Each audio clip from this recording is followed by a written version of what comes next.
बिस्मिल्लाहिर्रहमानिर्रहीम। अस्सलाम वालेकुम नाज़रीन। एक दफ़ा का जिक्र है कि पहाड़ों के दामन में एक घना और खूबसूरत जंगल फैला हुआ था। इस जंगल के किनारे एक छोटी सी झोंपड़ी में एक बूढ़ा लकड़हारा अपनी इकलौती बेटी महानूर के साथ रहा करता था। महानूर की खूबसूरती ऐसी थी जैसे चांदनी में धूप छिन रही हो। इसकी आंखें नीली झील की मानद, चेहरा गुलाबी सेब की तरह शफाफ और बाल भूरे रंग के मानद घने और चमकदार थे। महानूर के यतीम चेहरे पर सब्र की चमक और मासूमियत की रोशनी थी। जब वो जंगल में लकड़ियां चुनने जाती तो लगता जैसे खुद बहार इसके साथ चल रही हो। मगर किस्मत को कुछ और ही मंजूर था, क्योंकि हुस्न की चमक जहां रोशनी बिखेरती है वहीं अंधेरों को भी अपनी जानब मतवज्जा करती है। इस दिन सुबह का मंजर नहायत दिलकश था। महानूर ने अपने वालिद की खिदमत की, इन्हें नाश्ता दिया और टोकरी उठाकर जंगल की तरफ रवाना हो गई। वो हंसते हुए दरख्तों के दरमियान से गुजरती, परिंदों की चहचहाहट में अपने गीत गुनगुनाती, अपने नाजुक हाथों से सूखी टहनियां चुनती चली जा रही थी। मगर आज जंगल में कुछ अजीब सा सकूत था। परिंदे खामोश थे, हवा बेजान और दरख्तों के साये कुछ ज्यादा ही गहरे लग रहे थे। अचानक एक खांक लहर ने महानूर के जिस्म में सनसनी दौड़ा दी। इसने पीछे मुड़कर देखा, कुछ नहीं था, मगर इसकी खबर नहीं थी कि एक साया मसलसल इसके कदमों के पीछे पीछे आ रहा था। एक चुड़ैल जो सदियों से इस जंगल के किसी काले गोशे में कैद थी, आज उसकी खूबसूरती से जल उठी थी।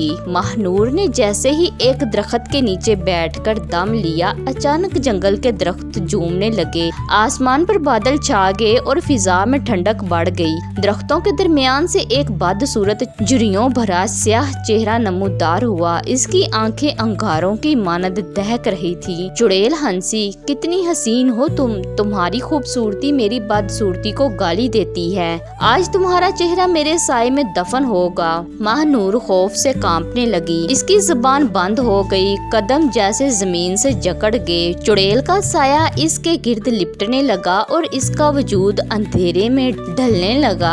ठीक इसी लम्हे आसमान से 3 खूबसूरत सितारे जमीन की तरफ उतरे। वो सितारे जैसे ही जमीन को छूने लगे, इसकी शक्ल बदलने लगी। अब वहाँ 3 दिलकश परियां खड़ी थी। इनके लिबास कोसे कज़ा की तरह से बने हुए, बाल चांदी जैसे और आंखों में नूर छुपा हुआ था। पहली परी रोशनी की परी थी, इसके हाथ में एक सुनहरी छड़ी थी। दूसरी हवा की परी थी जो जमीन पर कदम नहीं रखती थी बल्कि हवा में ही तैरती रहती थी। तीसरी परी दुआ की परी थी जो अपने होंठों से दुआओं के हार बनाती थी। रोशनी की परी आगे बढ़ी और बोली, ऐ अंधेरे की मालक, ये बेटी नूर की निशानी है, तू इसे छू भी नहीं सकती। चुड़ैल घुराई, ये जंगल मेरा है, यहाँ मेरी मर्जी चलती है। चुड़ैल ने अपने नाखूनों से अंधेरे का तूफान बर्पा किया, मगर तीनों परियां मुत्तहिद हो गईं। रोशनी की परी ने अपनी छड़ी से नूर की दीवार खड़ी की, हवा की परी ने तेज तूफान में चुड़ैल को गिरा दिया और दुआ की परी ने ऐसी दुआएं की कि आसमान से रोशनी के तीर बरसने लगे। चुड़ैल चीखती कुराती और फिर एक धमाके से इसका वजूद राख में बदल गया। जंगल का सुकूत खत्म हो गया, परिंदे चहकने लगे, हवा में खुशबू फैल गई और सूरज की किरणें दोबारा दरख्तों के बीच से झांकने लगी। महानूर बेहोश थी।